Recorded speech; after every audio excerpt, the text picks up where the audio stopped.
I'd like you to stand up now, please.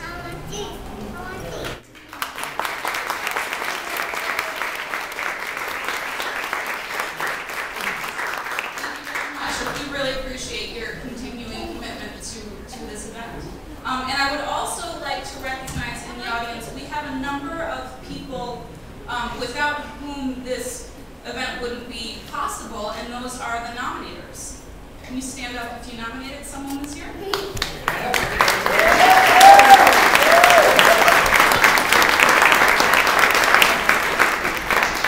Thank you very much. I would like to give you just a little bit of background. Some of you might be new to Citizens for a Fair Ferndale. Some of you might be old friends. But for those of you who are new, we are an organization. It predates me, so I can't tell you the very founding facts, but I can tell you that this group arose out of a common goal of promoting diversity and promoting equality and creating a community in which those values are encouraged and where those values flourish. And so we try to accomplish that by recognizing people in the community who embody those ideals, like we're doing tonight.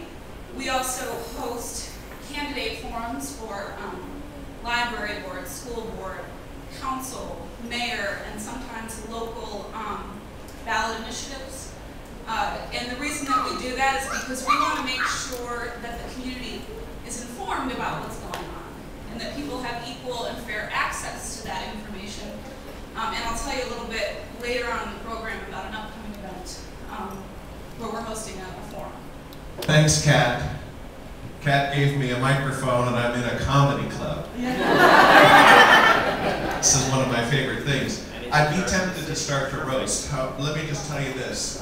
Ferndale Community Foundation is going to do a roast probably in October or November, probably in this location, and we're going to roast a number of people like Jeannie Davis, and I'm sure we'll get, you know, Ann Heller is the grand dame of human rights in this city. Give her a hand.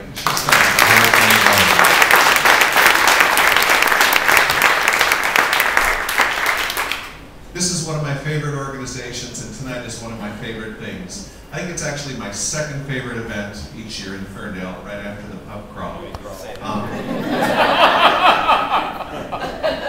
The thing that's cool about this is really what the mission statement says, and it's not up there anymore. But you know, how many of you here day to day, or when you're out traveling, people tell you how much they love Ferndale? How many of you hear that all the time? All the time. Every day I hear people say this is the coolest city in the state, it's the coolest city around. And you know, we have lots going for us. We have beautiful parks, we have a brand new library, we've got honest politicians, we have beautiful neighborhoods, we have lots of new stores opening. There's a lot of very, very nice things about Ferndale. But what I think is number one, the one thing that made this city what it is, it's in the mission statement, and it is where it says that all residents and visitors are treated fairly and equally, regardless of sexual orientation, race, color, religion, gender, age, height, weight, family status, national origin, physical or mental disability. I think that's what has made this city cool.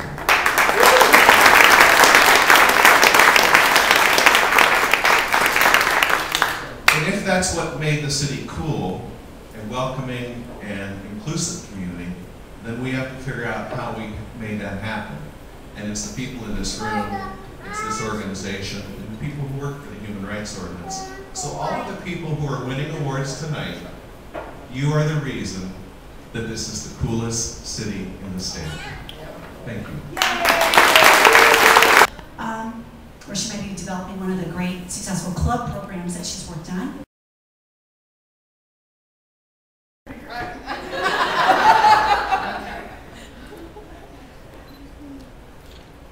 Laura is a friend of mine, and we sit through.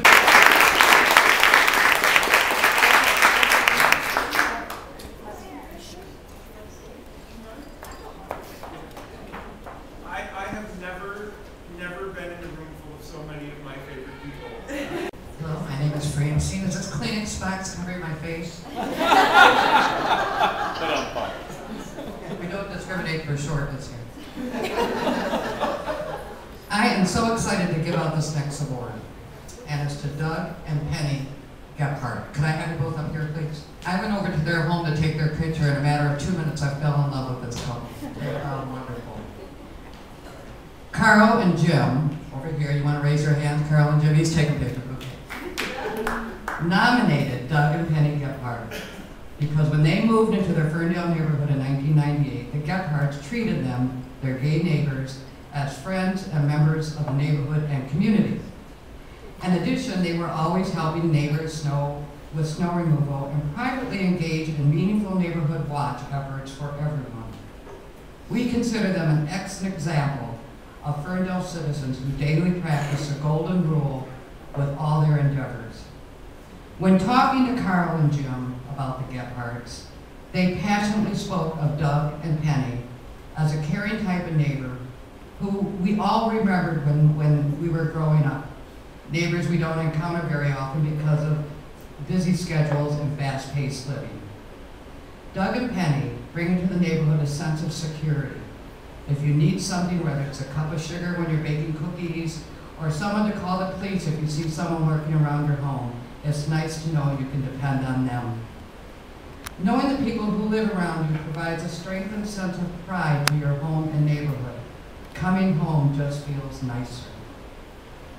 While you may not be able to change your neighborhood in which you live, you can change the experience you have with your own neighborhood by getting more involved.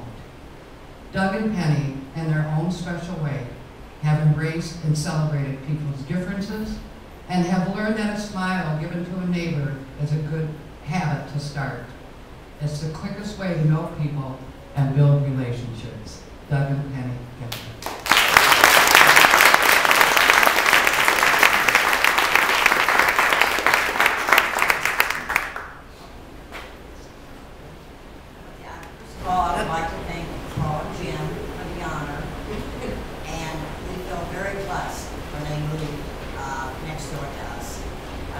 Second generation, and they're the best neighbors.